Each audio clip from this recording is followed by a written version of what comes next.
It's time to take a look at what's happening around Wyoming for Thursday, August 1st. I'm Wendy Corr, bringing you headlines from the Cowboy State Daily newsroom, brought to you by Wyoming Senior Olympics. Don't miss the action at this year's Summer Games from today through August 4th in Cheyenne, Wyoming. For more information and a schedule of events, visit wyomingseniorolympics.org.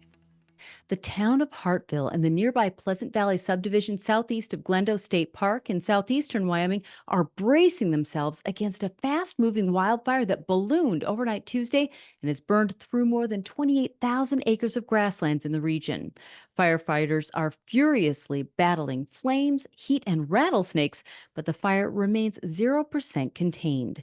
The people who had to frantically get out of the way of the flames told Cowboy State Daily's Pat Mayo that it was like being caught in a surreal, hellish nightmare. It's actually two wildfires that combined. One is called the Haystack Fire, which is north of here in Goshen County. And then the one I'm at here now, and closest to me in Guernsey, is called the Pleasant Valley Fire. Those two fires combined overnight. It's about 28,000 acres. And I did speak to one woman who's really anxious. She's an older woman and she's really anxious about what is left of her home. She's got concerns about what that's going to look like when she does return.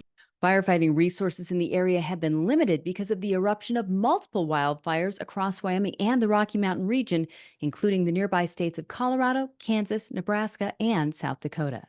Relief from some welcome rainstorms is on the way, but it won't get too much of Wyoming until next week. When it does arrive, it should give the Cowboy State a good soaking, reports Cowboy State Daily's Andrew Rossi. This is a cyclical pattern that we have to go through. There is relief coming, but it's going to come in waves. And unfortunately, the fire season is just getting started and could get a lot worse. A ballot initiative to lower property taxes in Wyoming is going back to the well. Secretary of State Chuck Gray announced Monday that the People's Initiative to limit property tax in Wyoming through a homeowner's property exemption didn't submit enough eligible signatures to qualify for the 2026 ballot. Cowboy State Daily's Leo Wolfson reports that roughly 30% of the over 44,000 signatures submitted were determined invalid by the Secretary of State's office. Now, it's worth noting they only fell about 1,000 short, and they have a lot of time to still get these signatures. If they do so before the general election on November 5th, then they'll be all good and ready to go. But they technically even have till April of 2025 to do so. However, they'll be subject to higher requirements if they wait till then, as the signature requirements are based on election turnout, and presidential elections typically have higher turnout than non-presidential elections. The initiative, if approved for the ballot, proposes reducing residential property taxes by 50% in Wyoming. A sharp-eyed real estate agent saved a Casper Mountain landowner from a scammer trying to sell her land out from under her. Cowboy State Daily's Dale Killingbeck said it's a growing problem that can cost landowners and unwitting buyers big money.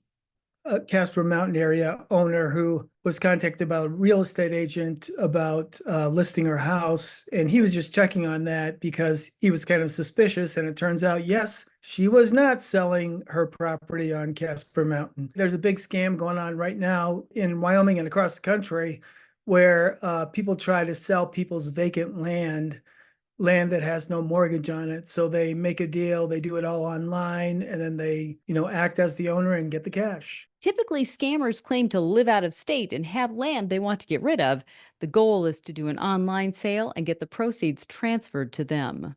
I'll be back in just 15 seconds with more news. In southwest Wyoming, wide open space is waiting.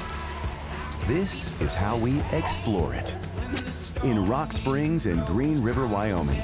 Plan your adventure at explorewy.com. A Canadian man who stole a miniature poodle from a woman's home, hopped the border and fled to Riverton, Wyoming, got caught by local authorities with methamphetamine.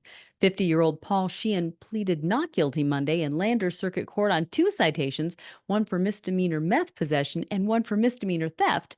But according to Crime and Courts reporter Claire McFarland, Sheehan seemed to be overly fixated on the poodle. The owner, Elena, said that he was hanging around my neighborhood and he was always asking, can I look after your dog? Do you want me to look after your dog? And then, after he allegedly stole it and ends up in Riverton, reportedly with a meth straw, he had the poodle on his lap. After Sheehan's arrest, the mini poodle Teddy was taken to a local shelter where he'll stay until funds can be raised to send him back over the border to his grateful owner. And the last few years have seen a veritable explosion in the number of car washes opening in the Cowboy State. It seems like every third building being erected in Cheyenne is a car wash, with the other two being banks and drive-through coffee shops. Cowboy State Daily contributor Aaron Turpin reports that there's a reason for the sudden popularity in automated car washes: subscriptions.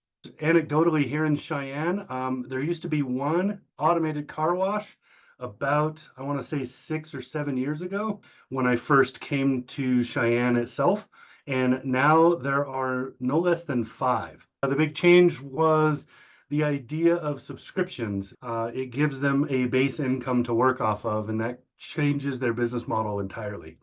The car wash industry in the United States sees revenues of over $14 billion annually. Most experts recommend a bi-weekly car wash schedule. And that's today's news. Get your free digital subscription to Wyoming's only statewide newspaper by hitting the daily newsletter button on cowboystatedaily.com. And you can watch this newscast every day by clicking subscribe on our YouTube channel. I'm Wendy Corr for Cowboy State Daily.